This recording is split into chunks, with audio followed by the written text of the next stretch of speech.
Bienvenue sur Dom. Dans ce podcast, je donne la parole à des hommes qui, de leur sensibilité, s'expriment dans le monde d'aujourd'hui.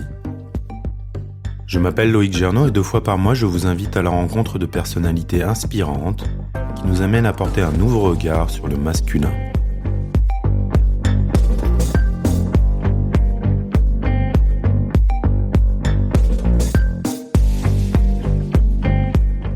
Un des enjeux majeurs de notre société est, je crois, de réintégrer l'humain au cœur de l'entreprise en trouvant un équilibre entre la performance et les relations interpersonnelles. Mathieu Thomé accompagne les individus dans leurs relations avec eux-mêmes et avec les autres, autour notamment du coaching et de la facilitation de cercles de parole, afin de favoriser leur bien-être. Une de ses intentions, amener la vulnérabilité dans le milieu professionnel et permettre à chacun, manager comme collaborateur, de croître tant individuellement que collectivement. Dans cet épisode, Mathieu partage avec nous sa vision sur ce sujet, ainsi que son parcours personnel, ses expériences marquantes, ses difficultés passées et même ses rêves. Bonne écoute.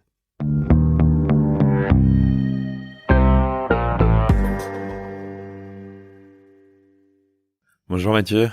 Bonjour Loïc. Salut, bienvenue dans Dom.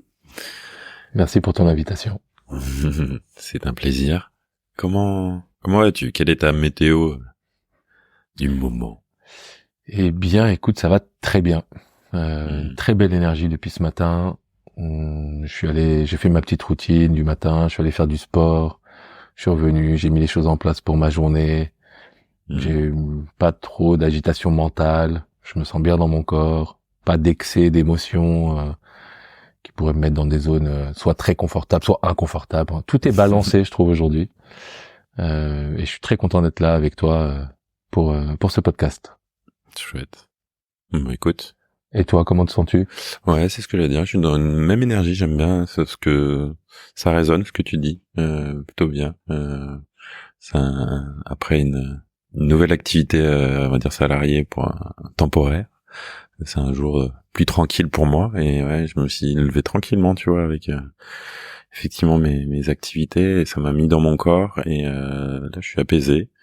Et dans une joie de te recevoir et de pouvoir avoir cet échange avec toi, donc c'est chouette. Qui es-tu, Mathieu? Comment tu te Wow. Ouais, comment tu te présentes au monde? Eh bien, écoute, je vais commencer par ce que je suis plutôt que par ce que je fais. Donc, je suis un homme de 49 ans avec une double culture, une culture française et une culture libanaise. Je suis né au Liban et j'ai grandi à Paris en France. Je suis un homme qui aime l'exploration. On me qualifie rarement, ou je me qualifie pas de quelqu'un qui reste en place. J'aime bien explorer, j'aime bien découvrir, j'aime bien me tromper. J'aime bien me donner cette liberté-là. Je suis un père de famille, je suis un garçon de 15 ans. Je suis un mari aussi, je suis marié avec une femme depuis 3 ans. Alors, donc du coup, c'est pas la mère de mon fils. Et ensuite, je suis un passionné de cuisine. J'adore cuisiner, j'adore déguster, et j'adore recevoir aussi. Et comme il y a cette culture franco-libanaise où la cuisine est très importante dans ces deux cultures, j'avoue que parfois quand je reçois, je me mets pas mal de pression. Donc, il faut que ce soit généreux, il faut que ce soit bon, il faut qu'il y en ait beaucoup. Tu vois, je sais pas si tu vois les mezzés libanais. Les mezzés, ah ouais. Ça... Eh ben, j'adore ça. Donc j'aime quand il y a 3-4 plats sur la table. Donc ça peut occasionner des 3-5 heures de cuisine avant que quelqu'un n'arrive à la maison. Mais comme je suis passionné, j'adore. Et puis, est-ce que juste une curiosité, est-ce que dans au Liban, quand tu sers les mezzés, c'est pas obligé de tout finir? Est-ce qu'il y a ce côté-là? Parce que je me souviens d'aller dans un restaurant libanais et ils nous ont ramené plein de mezzés et nous honnêtement pété le bide.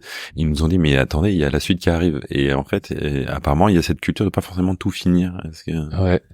Écoute, dans la famille dans laquelle je suis, j'ai grandi et que je continue à voir parce que je retourne au Liban ou dans d'autres familles, effectivement, quand tu finis, ça veut dire qu'il n'y a pas assez. Ouais, c'est ça. Donc il faut ne pas finir. Et j'ai fait l'erreur à plusieurs reprises en allant chez mes tantes de manger le mezzé à ma faim et puis après d'être très interloqué et très étonné de voir un premier plat arriver, puis un deuxième plat, puis un troisième plat avec des légumes, des frites, etc., puis les desserts.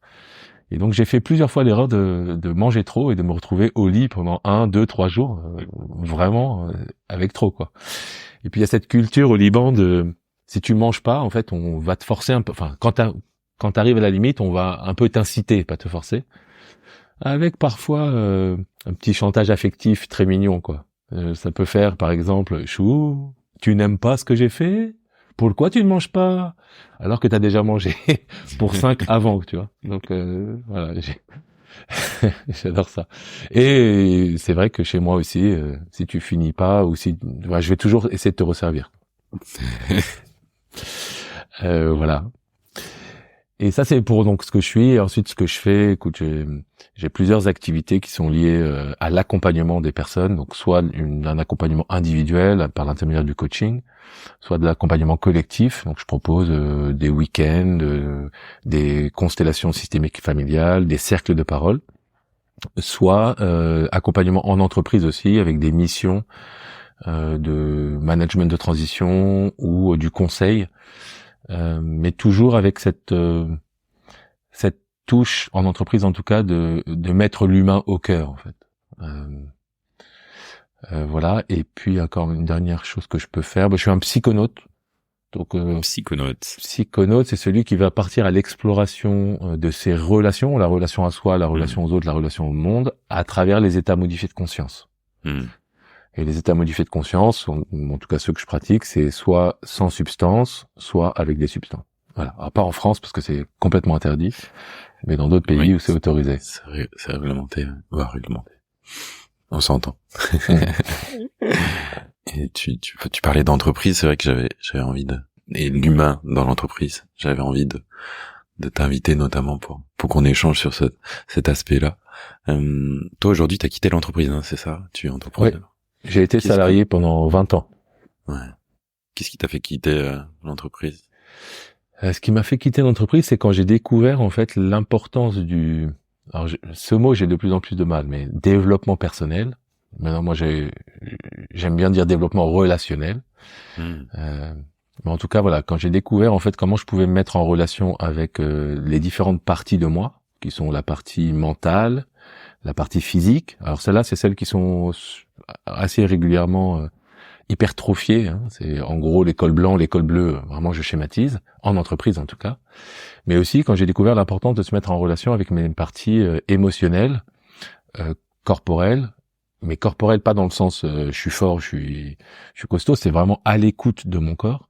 Et puis des parties spirituelles. C'est-à-dire comment je me connecte à ce qui est plus grand que moi quand je suis dans une entreprise. Moi tout seul, avec l'équipe, avec l'entreprise, comment je me connecte à la partie invisible, on peut dire, ou à des choses qui sont liées à l'ordre du monde et du cosmos et de l'univers, quoi.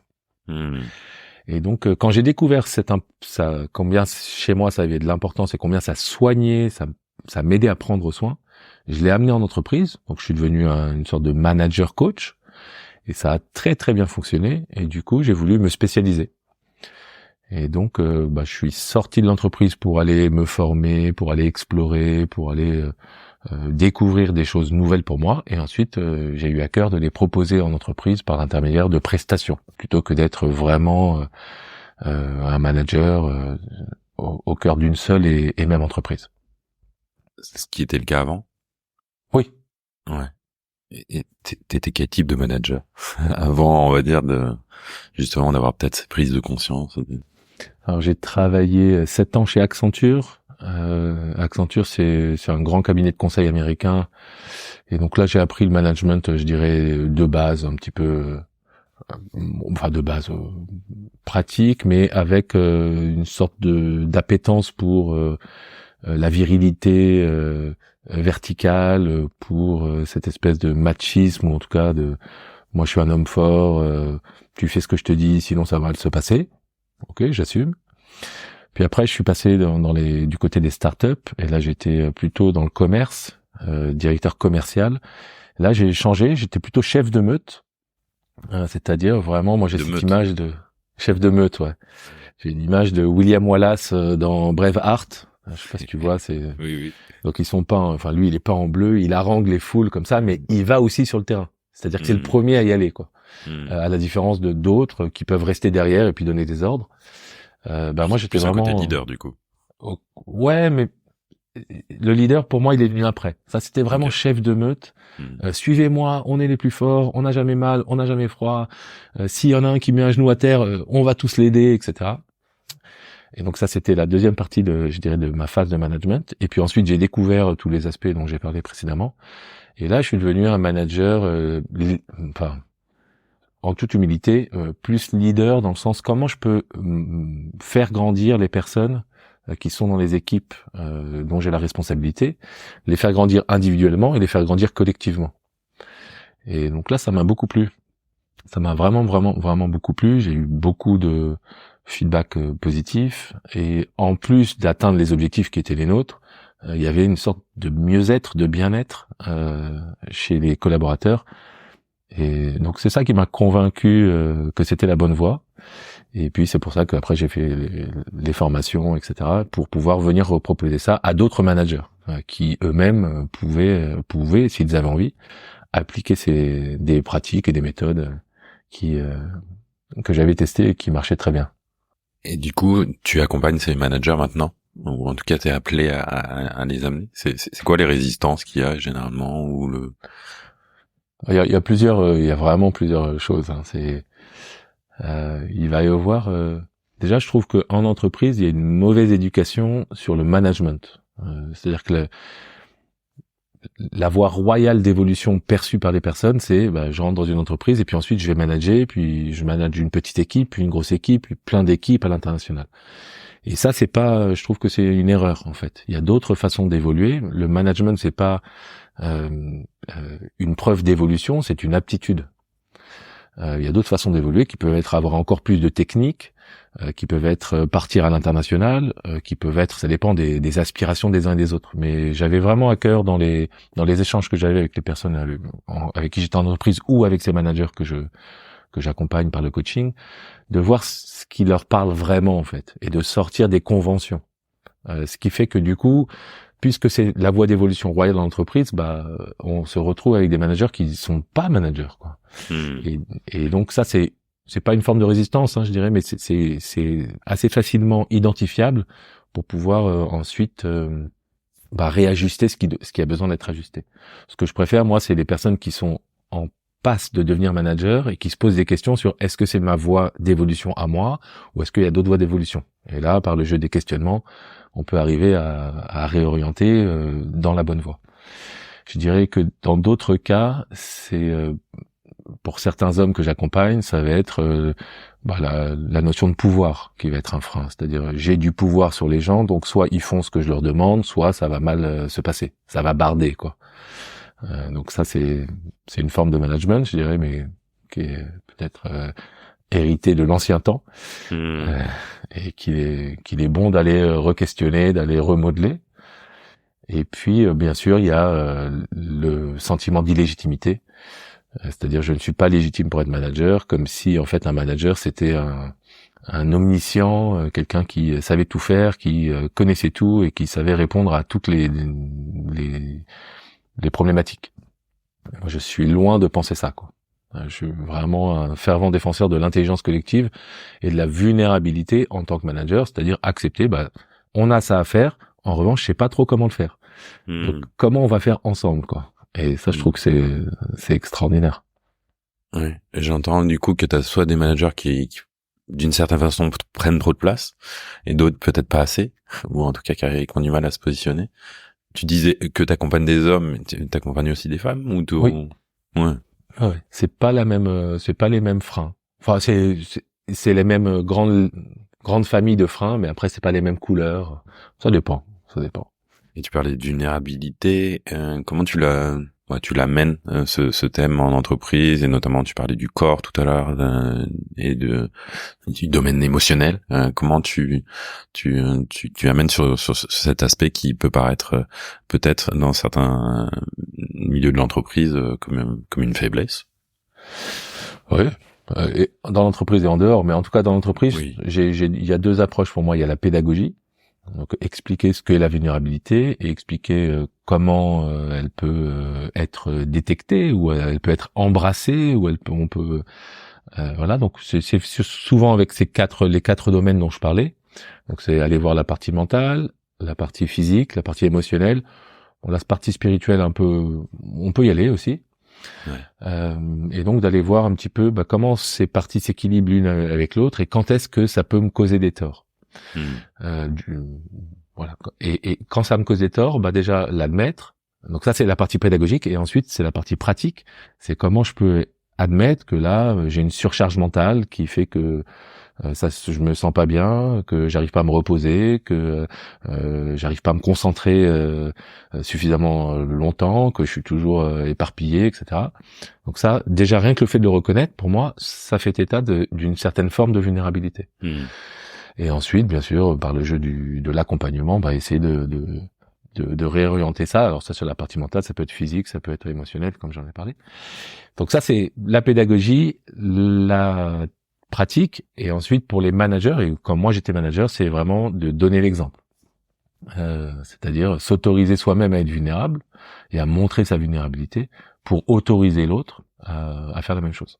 Si je te dis, moi tout va très bien, ça va toujours très bien, moi ça va toujours très bien, mais toi Loïc, alors ta vulnérabilité, c'est pas sûr que tu t'autorises à, quoi. Oui. Donner l'exemple, c'est dans ce sens-là que je te posais la question sur cet aspect leader de suivez-moi et pas faites ça. Ouais. C'est vrai que les premières fois parce que quand j'ai ramené le développement personnel à l'entreprise, j'étais donc en poste, management, j'avais 5 équipes différentes, pas mal de challenges, etc. Et les premières fois où je suis arrivé en disant on doit aller là-bas, on doit atteindre cet objectif, voilà le temps dans lequel on doit l'atteindre. Là, très honnêtement, je sais pas trop et j'ai un peu de doute et j'ai même peur qu'on n'y arrive pas. C'est vrai que les premières fois, ça peut déstabiliser, ça peut déstabiliser. Ouais.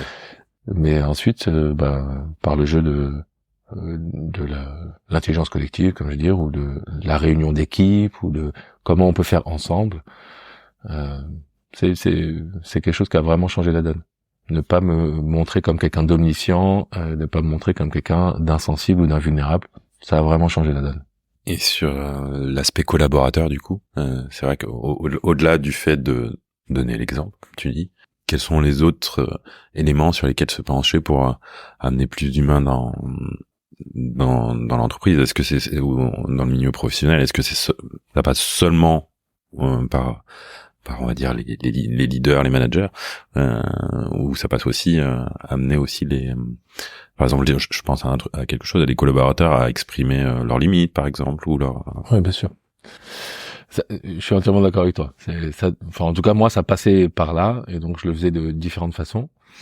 Tous les lundis matins, je réunissais toutes les équipes dont j'avais la responsabilité, donc ça faisait 50, 60 personnes, dans une salle. On était tous en cercle comme ça, et la première chose que j'invitais les gens à partager, c'était leurs émotions, en fait, leur état d'esprit, leur humeur. Souvent le lundi, surtout dans les équipes commerciales, on commence par une sorte de petit la weekly motivation, quoi, la motivation de la semaine, et on y va, et on est les plus forts, et rien à dadadi. Et moi, je préférais commencer par comment je me sens là tout de suite. Et donc ça, c'était vraiment très intéressant de voir les résistances au début, parce que les gens n'ont pas confiance, sont pas habitués. Ouais, mais si je dis ça, on va me tomber dessus, on va me faire des reproches, on va venir me donner des conseils ou tout ça. Et puis au fur et à mesure, la confiance s'est créée, et du coup, c'était tout à fait ok, même pour un middle manager qui avait donc une équipe sous sa responsabilité, de dire là je suis perdu, je suis démotivé et je suis extrêmement fatigué, je sais pas comment je vais passer la semaine. C'était pas grave. Donc ça, c'était un premier pas. quelque chose de collectif du coup. Et après, dans l'individualité, dans le one-to-one, dans la rencontre à deux, ce que je faisais, ce que j'incitais tout le monde à faire, c'était vraiment de poser la question de savoir comment tu te sens. Pas le fameux comment ça va, et puis juste même pas écouter la réponse, et puis attendre de toute façon, ça va très bien.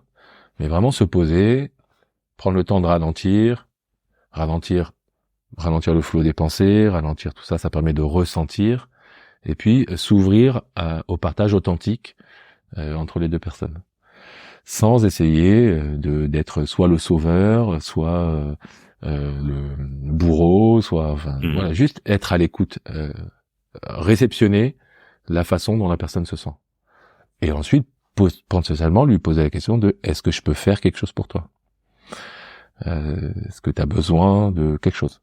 Et donc là ça change complètement le rapport en fait.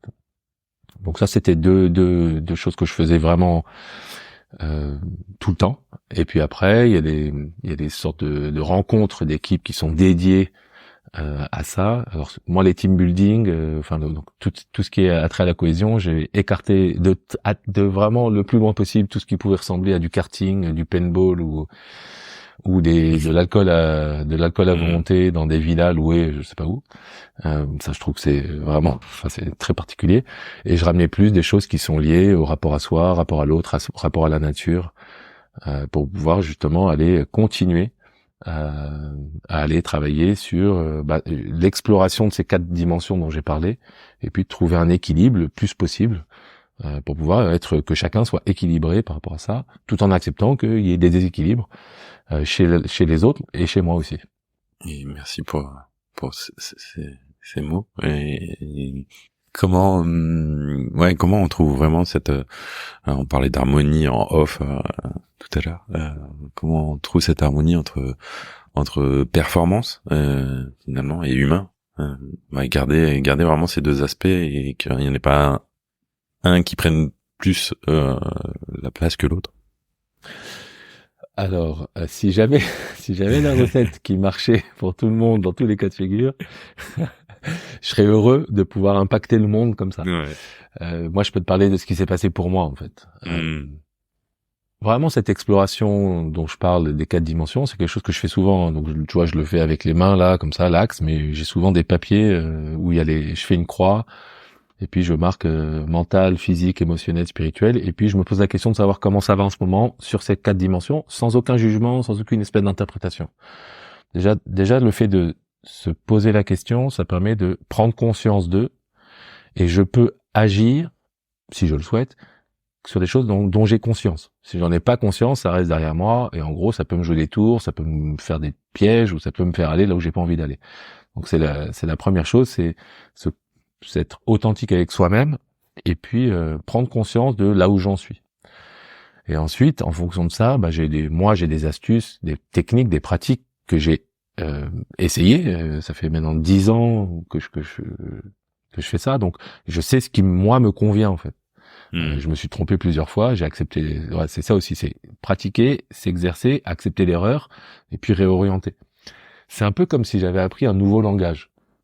Le langage de moi avec moi, alors qui est devenu maintenant le langage de moi avec l'autre, mais en tout cas au début c'était vraiment ça, et du coup y aller avec humilité, sortir de cette volonté de performance, d'excellence, puisque je veux, alors je vais avoir, juste sortir de ça.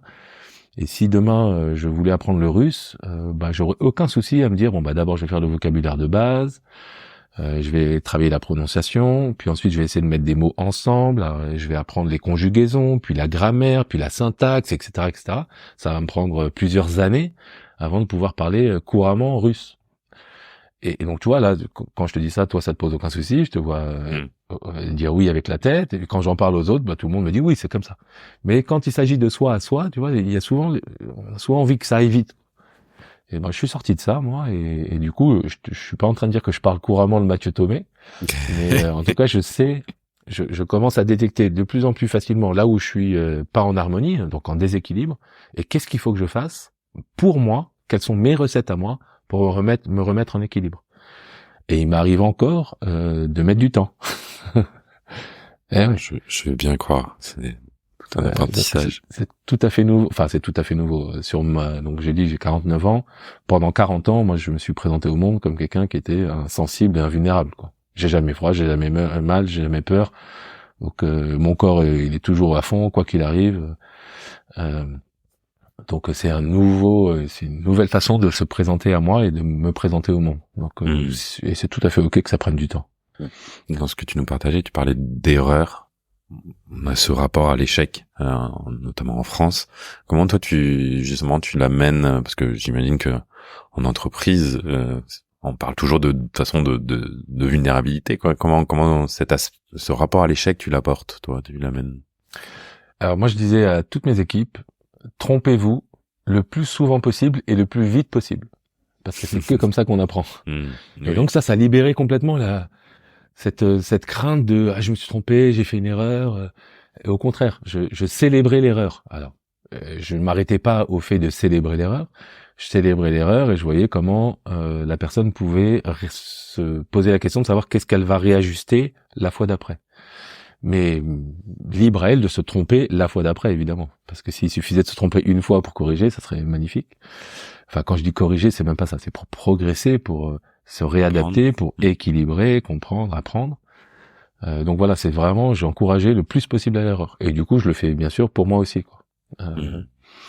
Et c'était tout à fait ok d'arriver, de dire bon, je vous avais dit un truc hier, me suis trompé. C'était pas du tout ça en fait, parce que j'ai fait ça, ça a fait ceci, finalement bam.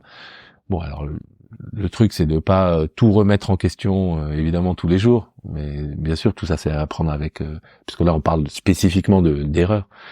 Mais en tout cas c'est ce que je préfère. Tu sais, j'ai une phrase que j'adore dire, c'est en entreprise ou ailleurs, hein, nous sommes des êtres humains avant d'être des fers humains, quoi. Et ça, c'est essentiel. Et c'est la raison pour laquelle, d'ailleurs, quand tu m'as posé la question de savoir qui j'étais, j'ai d'abord essayé de me poser la question de savoir, ok, qui je suis plutôt que ce que je fais. Et ça, c'est des biais qui sont assez culturels. En France, première question, comment tu t'appelles? Deuxième question, qu'est-ce que tu fais? Dans certaines autres cultures, c'est première question, comment tu t'appelles? Deuxième question, combien tu gagnes? Bon, bah voilà, c'est ok. Toujours là. Ouais. Toujours dans le statut social, ouais. Et je me bats, moi. Enfin, j'en joue, mais souvent, je vais dans des réunions qui sont dites business, et donc je réponds pas aux questions. Je réponds pas à la question, mais qu'est-ce que tu fais? Et il se peut que j'ai une conversation avec une personne ou plusieurs personnes pendant 15, 20, 30, 1 heure en résistant à ça, quoi. Et donc bon, ça éveille leur curiosité parfois. Ils vont un petit peu, mais si, mais dis-moi ce que tu fais et tout. Et pourquoi ça t'intéresse? Enfin, attends, d'abord, moi, je sais pas, on est des êtres humains. J'ai envie de savoir comment toi t'as vécu ta journée, qu'est-ce qui t'a activé, qu'est-ce qui t'a frustré, qu'est-ce qui t'a retenu. Et j'aime bien ça. Ça me fait vraiment très plaisir de faire ça. Ouais, ça doit être intéressant d'aller. J'avoue, je commence à le faire aussi de plus en plus, de remettre au plus tard dans la conversation, une rencontre avec quelqu'un, de qu'est-ce que tu fais, quoi, pour effectivement passer sur d'autres aspects, et ça doit être intéressant de voir comment ça réagit aussi en face, d'aller titiller. Mais en tout cas, merci pour tes partages. Moi, c'est rigolo à l'heure où on enregistre cet épisode. Moi, je viens de commencer une mission salariée dans une grande enseigne, une enseigne nationale où il y a vraiment l'aspect humain qui est mis au centre aussi, qui est pas oublié. Et je vois, et c'est vraiment la première fois où je sens un esprit d'équipe, tu vois, une cohésion d'équipe, une ambiance qui est ultra agréable, parce que je sens vraiment que les managers sont à l'écoute du bien-être de la personne. Tu vois, en 2 jours, on m'a déjà posé plusieurs fois comment tu te sens, est-ce que t'es à l'aise, etc. Et donc il y a vraiment un aspect qui est porté sur cette attention-là, et donc c'est super agréable. Et j'ose espérer qu'on va, ouais, carrément. J'ose espérer que ça me donne des idées en tout cas, et j'ose espérer que d'autres entreprises vont continuer à faire ce genre de choses. Et mais alors attends, juste avant, comment ça te fait de sentir ça, toi? Le fait qu'on te pose la question, qu'on s'intéresse, qu'il y ait une écoute derrière, Eh ben écoute, merci pour cette question. Moi je trouve ça m'embarque en fait. Tu vois, il y a vraiment cet aspect-là. Ok, on y va ensemble du coup, et tout de suite, si quand mon manager arrive avec l'aspect plus financier, c'est-à-dire chiffre d'affaires, tiens, faut qu'on fasse ça, on fasse ça. Je sais pas, il y a quelque chose, une énergie qui fait que ça me donne envie d'y aller, quoi, tu vois. Il y a vraiment il y a vraiment cet équilibre de l'horizontal et du vertical. Ok, d'accord, l'aspect humain est pris en compte, et ça il y a vraiment un aspect motivation, et implication qui m'aide à faire ce travail en fait. Et donc du coup, c'est agréable en fait. Vraiment donc je trouve que c'est un bel exemple, Bah oui, avant d'être une fonction, avant d'être un job, avant d'avoir un rôle, t'es une personne, t'es un être humain, et c'est très important de considérer ça avant tout. Et donc du coup, toi depuis peu, j'ai encore dit du coup, je sais pas comment on peut travailler. Moi, mon tic du langage en ce moment, c'est j'ai à cœur. Je me l'entends dire plusieurs fois par jour. C'est comme ça, on a tous des tics. Ouais, bon, écoute, déjà, je m'en rends compte, c'est déjà pas mal. Le conscientiser, peut-être que la prochaine fois, j'arrive à prendre cet instant juste avant de le dire.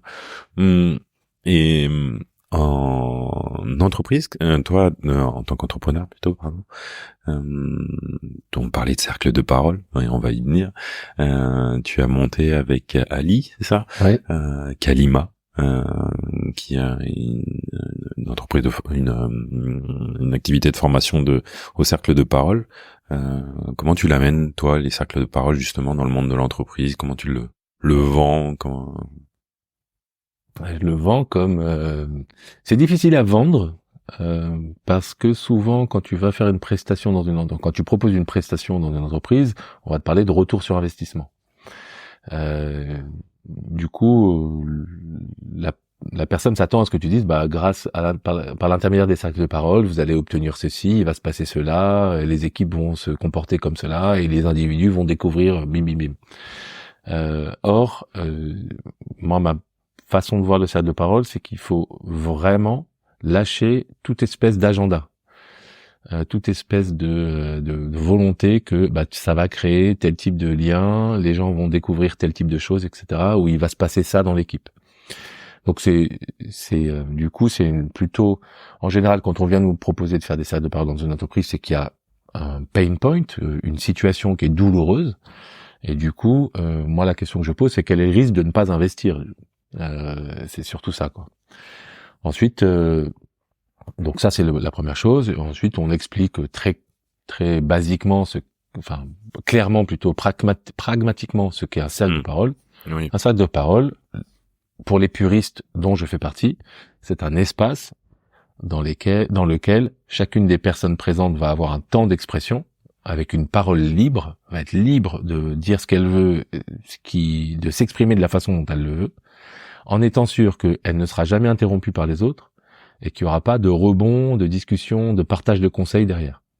Et une fois que cette personne a fini de s'exprimer, donc les autres personnes ont pratiqué l'écoute, la parole tourne dans le cercle. Voilà. C'est la façon la plus basique d'expliquer un cercle, et c'est ce qui fait que ça fonctionne, en fait. Et donc ça, c'est la première chose. Il y a des personnes qui sont convaincues que c'est ça qu'il faut faire, et puis elles le mettent en place dans l'entreprise. Donc après, on nous demande soit de venir faciliter les cercles de parole, donc animer nous-mêmes les cercles, soit de former des personnes pour qu'elles soient autonomes à le faire elles-mêmes, ce que je préfère. Et puis derrière, qu'est-ce que je voulais dire? Et ensuite, il peut y avoir des cercles de parole sur soit sur l'instant présent, soit sur des thématiques précises qui peuvent être l'équilibre vie pro vie perso, le rapport au stress. T'as accueilli comment tous ces cercles que ce soit justement toi qui les guides ou que tu formes les personnes? Évidemment, il y a différents types de réactions. Ouais. Je dirais que la particularité d'un cercle vendu dans une entreprise, c'est que souvent il y a un donneur d'ordre, il y a une personne qui est convaincue que c'est la bonne chose à faire, et puis elle va inviter ou elle va proposer à des participants de venir dans le cercle, alors que eux n'ont pas spécialement choisi de venir dans un cercle de parole. Donc ça, c'est une approche particulière pour le facilitateur ou la personne qui va animer. Et puis c'est ce qu'on propose nous dans les entreprises, c'est de construire une relation dans le temps en fait. Un cercle de parole, déjà, c'est pas quelque chose de magique, donc un cercle ne va pas changer durablement les choses. En revanche, s'il y a des cercles de parole qui sont proposés régulièrement, pour les personnes qui sont pas habituées, ça va pouvoir leur permettre de réduire la part du trac, la part de la peur, la part du jugement, la part de la peur du jugement, etc. Et de vraiment se déposer dans le cercle. Et puis ça va permettre de créer des liens entre les personnes qu'elles n'ont pas l'habitude de proposer, quoi. C'est très rare en fait. Ce qui se passe dans un cercle de parole, de mon point de vue, c'est unique. Et ça n'existe pas en dehors des cercles de parole.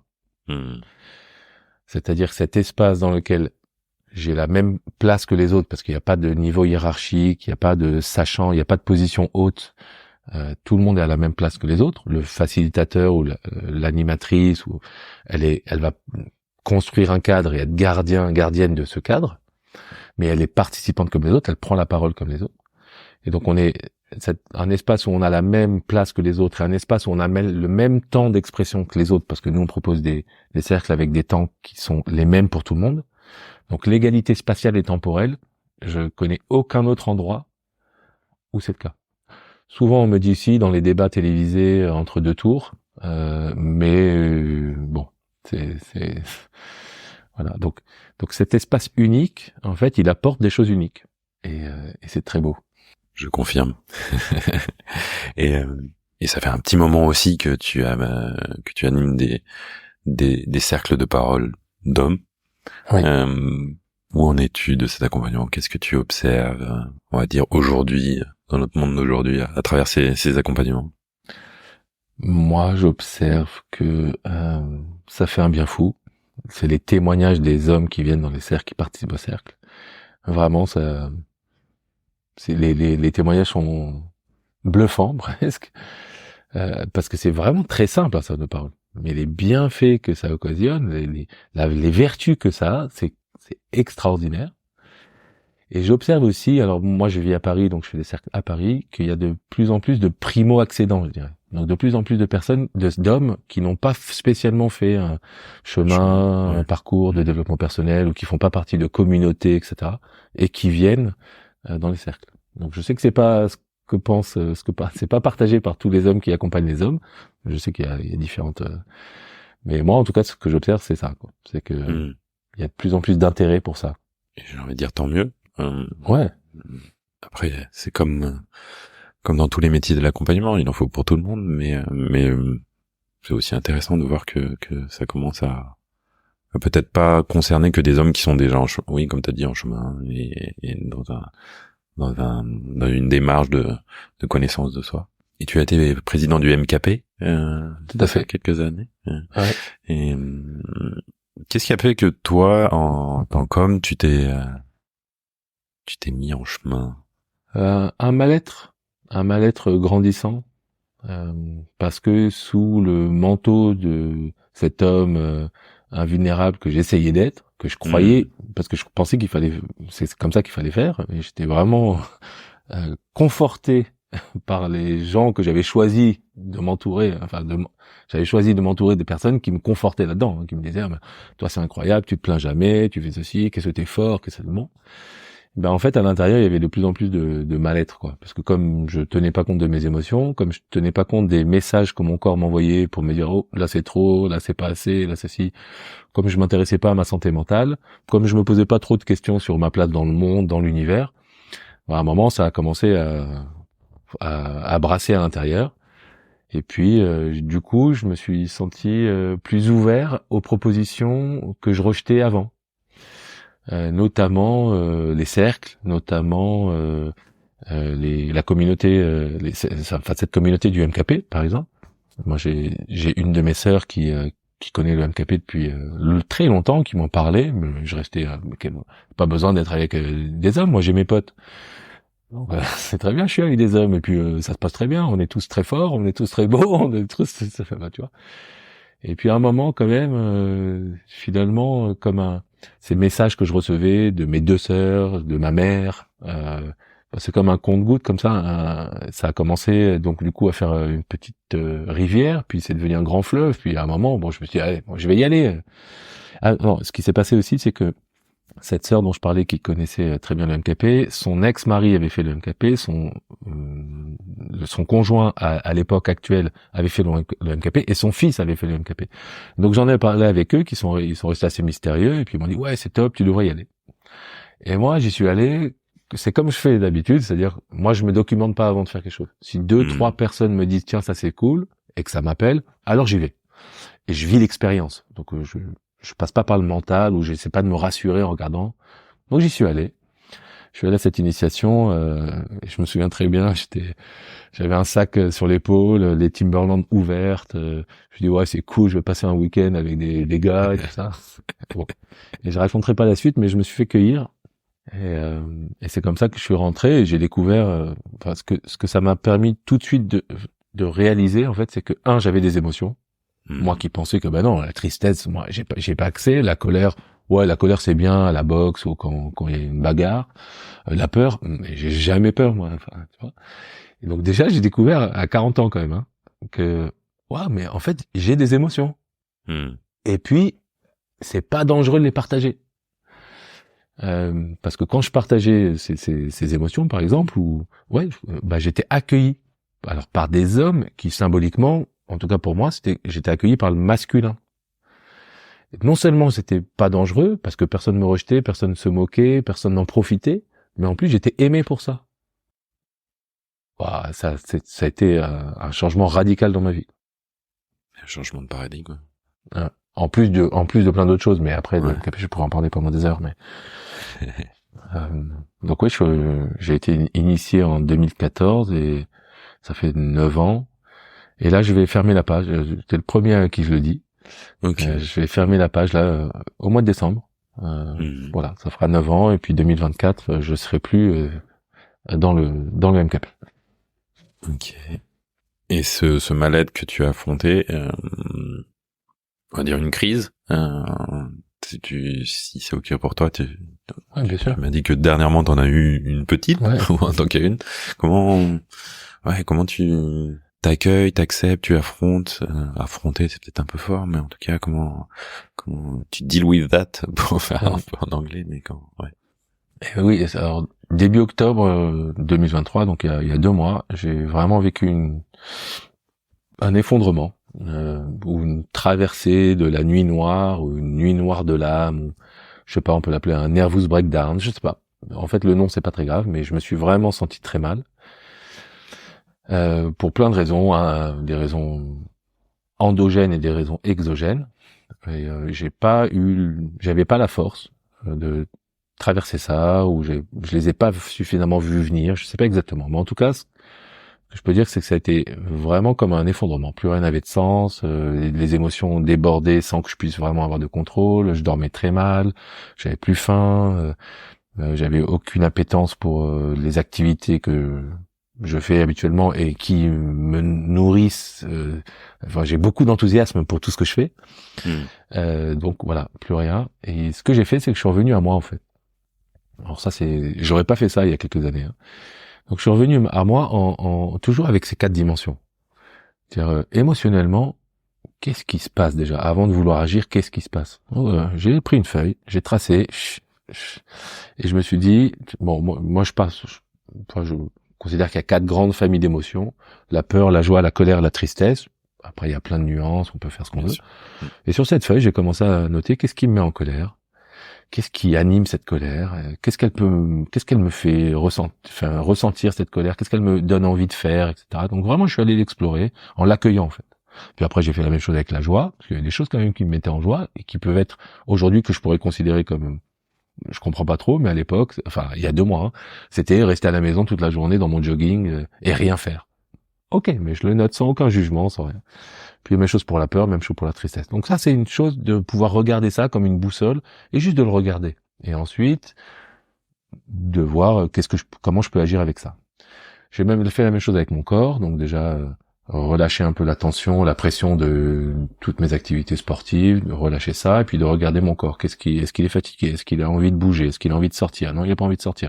Donc voilà, juste d'accepter ça. Même chose avec ma charge mentale, enfin la partie mentale, et puis même chose avec la connexion avec la nature ou avec le monde. Et juste en faisant ça comme ça, et en étant doux avec moi-même, en acceptant que c'est le chaos, quoi, en acceptant le chaos, il y a des choses qui se sont fluidifiées déjà de mois à mois.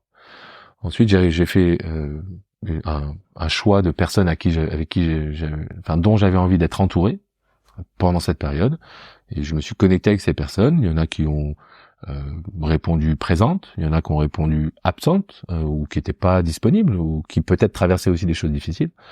Pas de jugement, aucun problème. Et puis je me suis entouré de personnes qui pouvaient me soutenir, m'accompagner, être présentes en fait avant tout, hein, parce que je cherchais pas des sauveurs ou des sauveuses.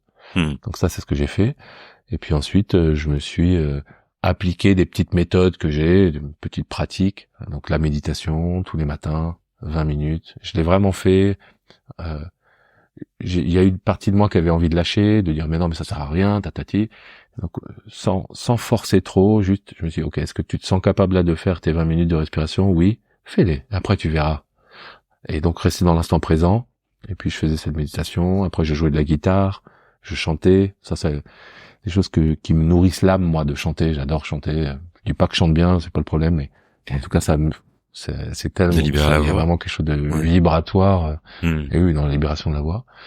Et puis j'avais une petite routine physique quand même, pour me remettre dans le corps. J'étais doux, en fait, la douceur et de la confiance aussi. Et puis voilà, donc tout ça c'est pour dire prendre conscience de ce qui se passe en moi, voir avec de qui j'ai envie d'être entouré et faire des appels en acceptant que pour la personne ce soit pas le bon moment ou pas la bonne façon.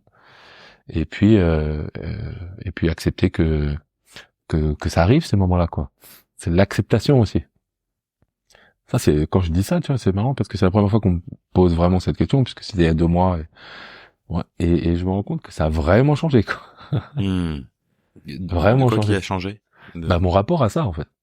Avant, je pense que j'aurais été très dur avec moi-même, j'aurais été un peu flagellant, tu vois, en disant ouais, mais de toute façon, je suis pas si fort que ça, et ben non, mais tu vois. Ou alors j'aurais nié, en disant mais non, bon, ça va, c'est pendant 3 jours, tu vois. J'aurais minimisé ou je sais pas. Ben non, là, j'accepte. Ça a duré 3 bonnes semaines, et c'était pas facile, mais je suis très content de l'avoir traversé comme ça. T'as l'impression des fois que t'as 2 voix en toi, où ta tête parle à ton corps et ton corps voudrait faire quelque chose, ta tête voudrait faire quelque chose, et puis cette espèce de conflit non, vas-y, on fait ça. Ouais. Non, j'ai pas envie de ça. Alors 2 voix, c'est quand je suis très fatigué, parce que quand je suis pas fatigué, c'est plutôt 4, 5, 6. Ah, ok. Ce que j'appelle le conseil intérieur, en fait. Tu vois, il y a différentes facettes, différentes archétypes, différents, je sais pas, après chacun voit comme il veut, mais ils ont tous leur voix, en fait. Et donc je m'imagine parfois, pas tout le temps, hein, comme une table ronde là à l'intérieur, et puis ils ont chacun leur siège, et chacun a le droit de dire, quoi. Il y en a qui vont dire il faut se bouger. Ouais, exactement. Il faut se bouger, il faut pas que tu restes comme ça, nanana. Non mais attends, juste prends le temps parce que c'est vachement important. L'autre tu vas prendre la gratitude. Non mais attends, quand même c'est super, t'es vivant, c'est normal. Bon, etc. Et enfin, ça me fait rire, hein. Ça me fait rire de le dire comme ça, mais ça m'arrive. Ouais, même une approche parfois en coaching, hein. Ouais. J'ai visualisé la scène. Je voyais la table ronde. Et tu parlais de méditation. T'as des bouquins qui t'ont marqué, toi, ou des films, ou des dans ces aspects-là de vulnérabilité, en fait, hein, de parcours d'homme. Écoute, là, ce qui me vient. Pas trop. Moi, je suis pas trop dans les expériences de vie. Je suis pas trop dans la lecture. Je suis plus dans le vivre l'expérience. En revanche, il y a plein de bouquins qui m'ont marqué dans ma vie, mais pas forcément liés à l'expérience des hommes, ou mon rôle d'homme, ou ma vie d'homme. Et en film non plus, je dirais. Là, il y en a un qui me vient, c'est Père manquant, fils manqué, de Guy Corneau. De Guy Corneau. qui m'a vraiment, je l'ai lu il y a peut-être 8 ans, je sais plus exactement, qui m'a bouleversé en fait. Je me souviens que je pleurais à chaque chapitre, en disant c'est incroyable combien ça me parle et je comprends. C'était dingue, c'était l'émotion puis la compréhension et je comprenais des choses qui se passaient, comment ma vie était construite comme ça ou pourquoi moi je m'étais construit comme ça, etc. Il y a bien sûr le livre de Jean-Philippe Le Tonac, un livre assez récent, un an je pense, sur la vulnérabilité. Éloge de la vulnérabilité des hommes. Éloge de la vulnérabilité des hommes, qui m'a moins marqué, mais qui m'a plus fait plaisir parce que certains des hommes je les connais et puis Jean-Philippe je le connais et donc c'était un truc de cœur. Mais je pense que c'est un très joli livre. Ouais. Ça m'a moins bouleversé. Peut-être j'avais fait un peu plus de chemin que quand j'ai lu Guy Corneau. Et là je sais qu'il y a un très très bon podcast d'homme à homme de Loïc Gernot qui est très bien, qui peut ouvrir plein de portes, plein de voies, qui peut donner à voir plein de façons de faire différentes. Et là comme ça j'ai pas d'autres. Et du coup toi t'es plus par l'expérience. Ouais. T'as d'autres expériences marquantes au-delà de ce que tu as évoqué avant. Dans la découverte de soi, tu veux dire? Ouais. Ouais. Là, la dernière grande expérience très marquante dans ma vie, c'est les quêtes de vision. Le principe d'une quête de vision, c'est d'aller s'isoler. Donc moi, je suis resté dans un cercle de 2 mètres à peu près, donc je pouvais rester debout, assis ou allongé, dans la forêt, dans le contact, avec un contact direct avec la nature, donc bien sûr pas une tente, voilà. Pendant 4 jours et 4 nuits, sans manger, sans boire et sans me divertir. Alors, sans jouer avec des cailloux, sans tailler les bâtons, sans chanter. Voilà. Donc, qu'est-ce qui se passe quand je reste dans ce cercle 4 jours, 4 nuits, sans me nourrir de rien, sans me divertir de rien, et que je me retrouve avec moi-même? Alors, quand je raconte ça comme ça, on pourrait croire que c'est une aventure individuelle, mais en fait, c'est une aventure collective. Mais ça, il y a un accompagnement. Bon, en tout cas, les 4 jours et 4 nuits, tu restes seul dans ton cercle. Ce qui se passe avant, ce qui se passe après, il y a vraiment du collectif, c'est important. C'est essentiel même. Et donc moi, l'initiation que j'ai suivie, il fallait y aller 4 fois pour les 4 portes, les 4 directions, les 4 éléments, l'eau, le feu, la terre, l'air, ou les 4 étapes d'un voyage.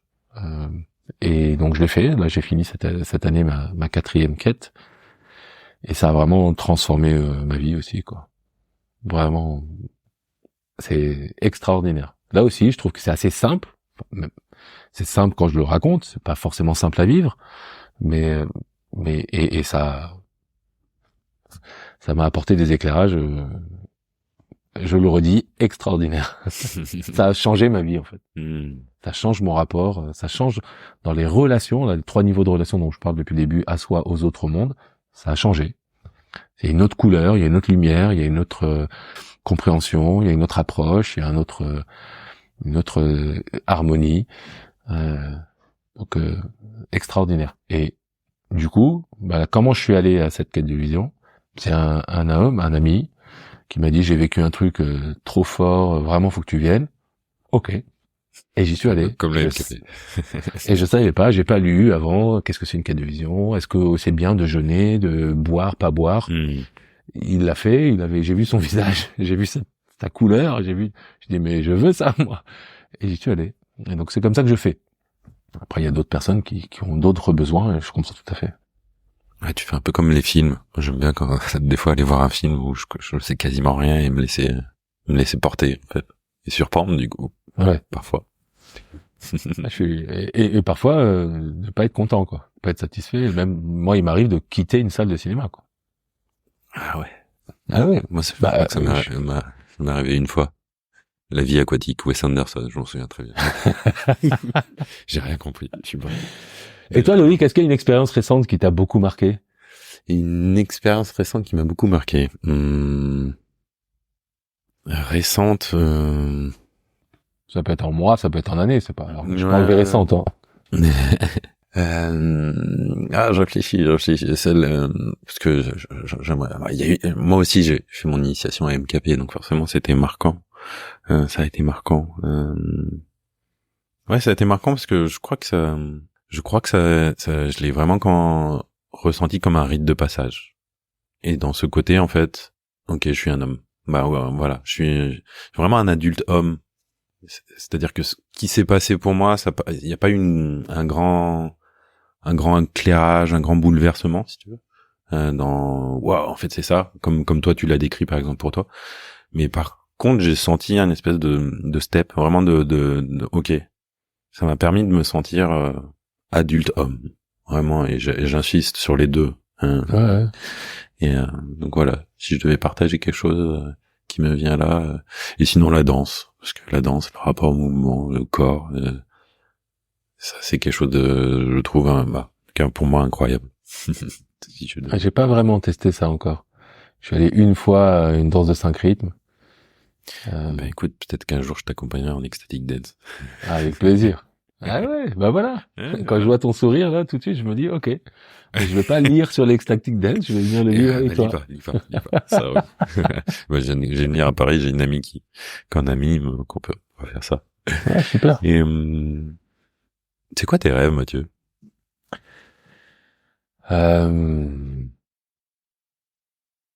Mon rêve, c'est d'avoir l'occasion de continuer l'exploration sur laquelle je suis depuis 10 ans,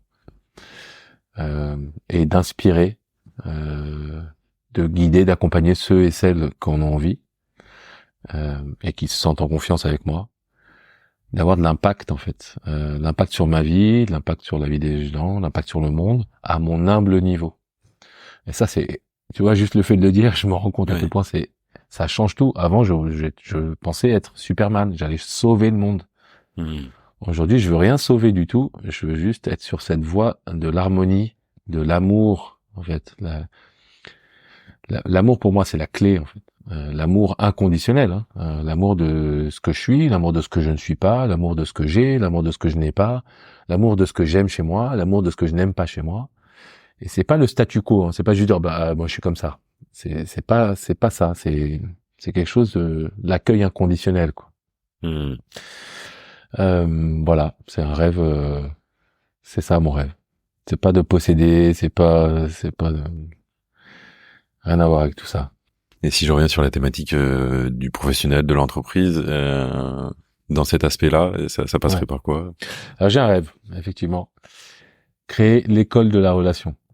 Une école de la relation où on apprendrait à se mettre en relation avec soi, à se mettre en relation avec l'autre dans plein de cas de figure. La relation amicale, la relation professionnelle, la relation amoureuse, la relation prof étudiant, la relation. On apprendrait à clore les relations, à mettre un terme à la relation avec le plus de pacification possible. Où on apprendra à se mettre en relation avec le monde. Voilà, ça c'est mon rêve. Je me sens animé là. Et tu vois, quand on parlait de dialogue intérieur, il y a une partie de moi là qui dit pourquoi tu te plais pas? Ouais, je vois cette voix intérieure qui... Ouais. Et donc ça c'est mon rêve.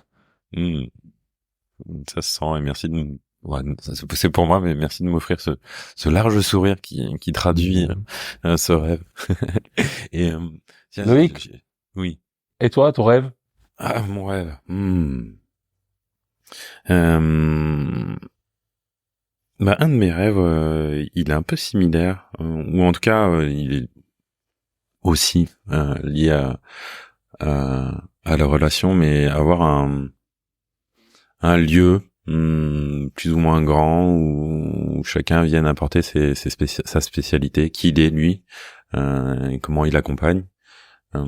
Comme une maison de santé alternative ou quelque chose comme ça, ou effectivement une maison de santé qui peut-être intégrative, ou vraiment où il y aurait un peu tous les aspects qui seraient réunis, tu vois, un aspect accompagnement personnel, accompagnement collectif, un espace bien-être, et voilà, et créer un lieu, une dynamique où tu puisses venir et te sentir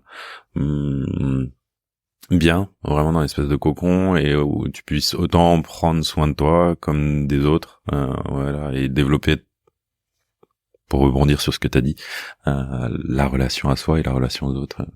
Parce qu'il y en a des choses comme ça, mais tous les aspects sont pas forcément réunis des fois, donc voilà. Ça pourrait être super. un peu genre... Ouais. Et puis, ou sinon repartir en Amérique du Sud et prendre un van et faire du nord au sud ou du sud au nord et de refaire des belles rencontres dans ce continent que j'aime tant.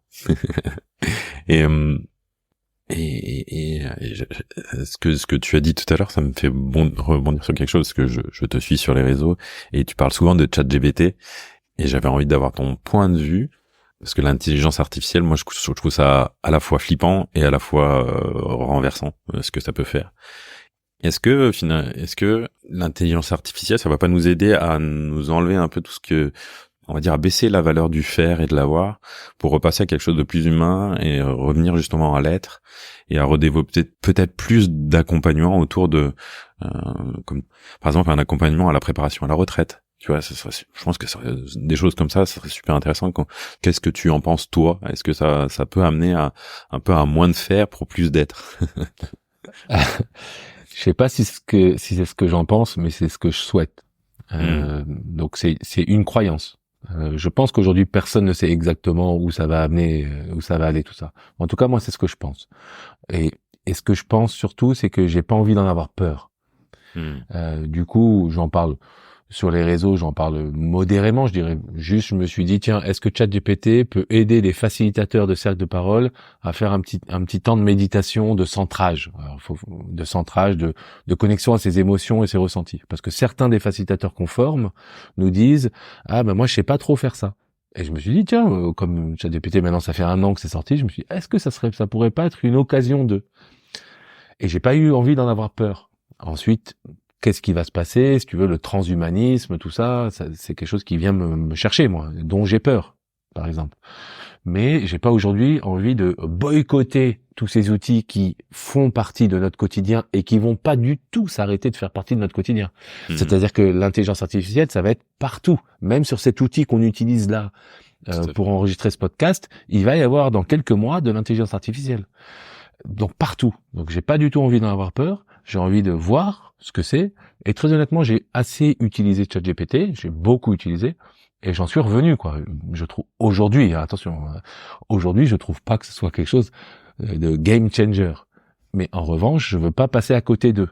Et je veux pas aussi, moi, en tant que père, donc dans l'éducation que j'ai à mon fils, que j'ai avec mon fils, pardon, ne pas lui en parler, ne pas lui montrer, ne pas l'encourager à regarder. Parce que lui, si moi je sais pas trop comment ça se passait, lui c'est sûr qu'il va vivre avec, mais encore plus, quoi. Donc voilà, c'est juste une exploration. J'ai pas de jugement arrêté. Je trouve que c'est quand même pas extraordinaire. Dans certains cas, moi ça me fait rire, ça m'apporte quelque chose. Ça me fait pas gagner un temps fou aujourd'hui dans mes activités. Hein.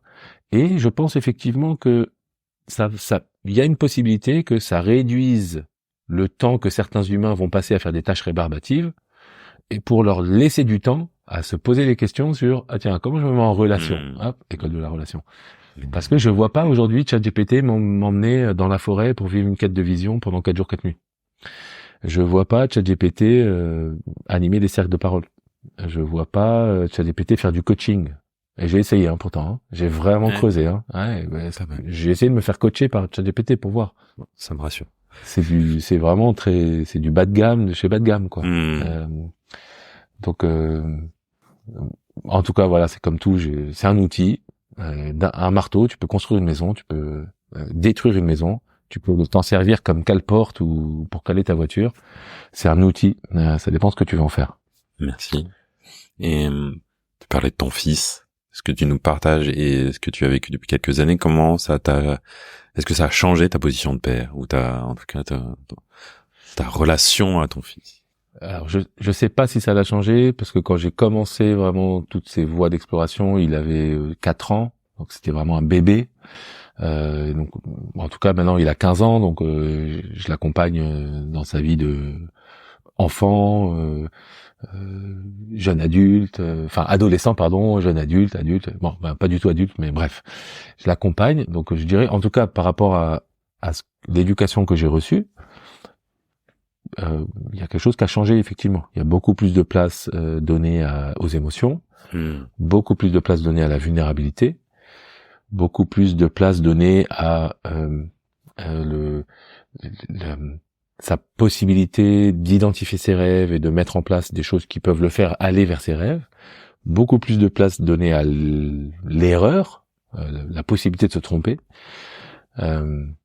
et autant d'amour que j'ai reçu, parce que je voudrais quand même pas, je suis pas j'ai reçu une éducation de mon père. Mon père, quand il m'a donné cette éducation, c'était avec tout l'amour possible. C'était dans sa croyance à lui, dans la représentation du monde qu'il se faisait, c'était la meilleure façon d'éduquer son fils.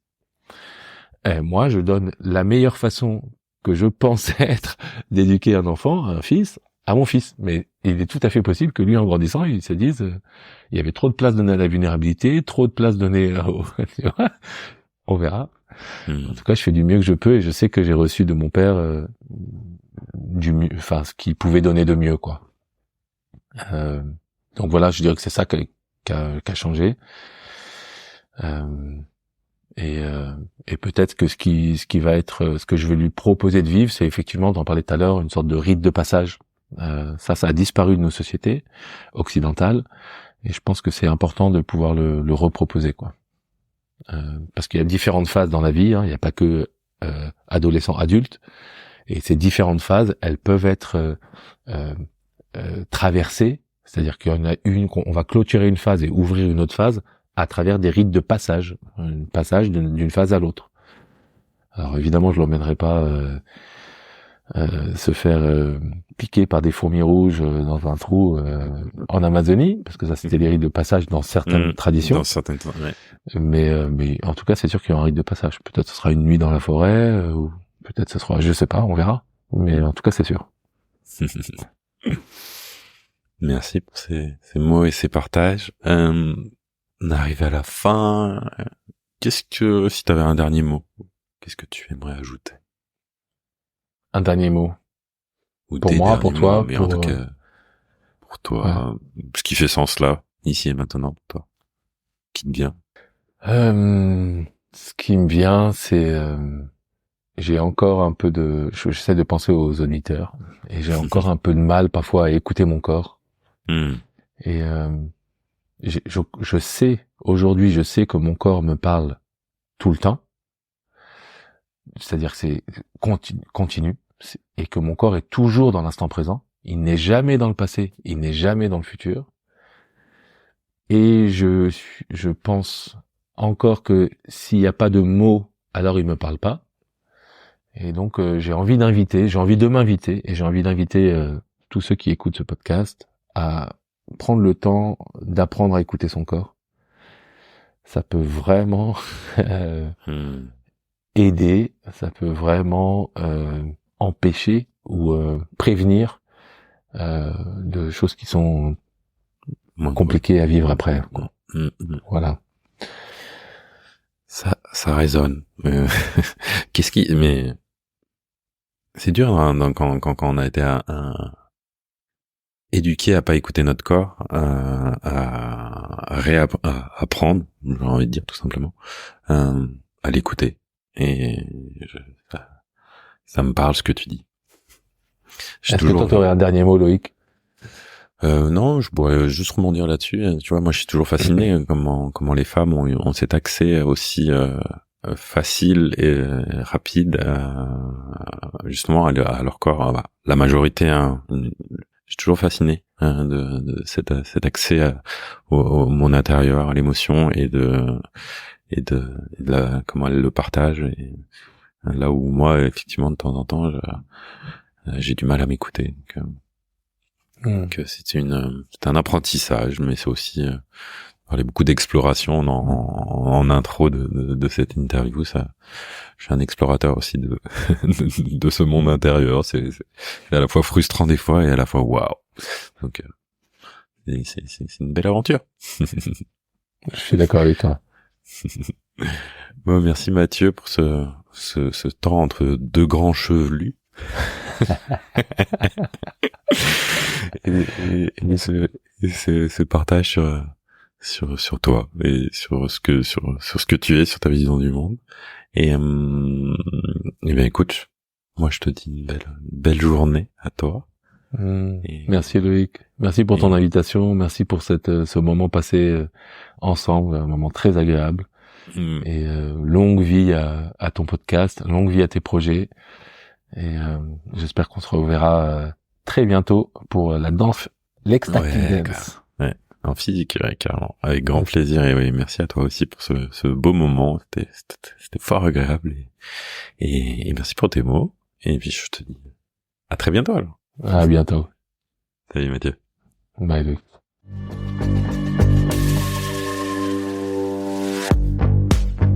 Merci d'avoir écouté cet épisode. Si vous avez aimé, n'hésitez pas à en parler autour de vous ainsi qu'à le partager sur vos réseaux sociaux. Vous pouvez aussi donner une note sur votre plateforme de podcast préférée. Enfin, si vous avez des suggestions, des remarques ou encore des idées d'invités, n'hésitez pas à m'envoyer un message via le site domahome.fr ou encore sur Instagram, domahome podcast tout attaché. À bientôt pour un nouvel épisode.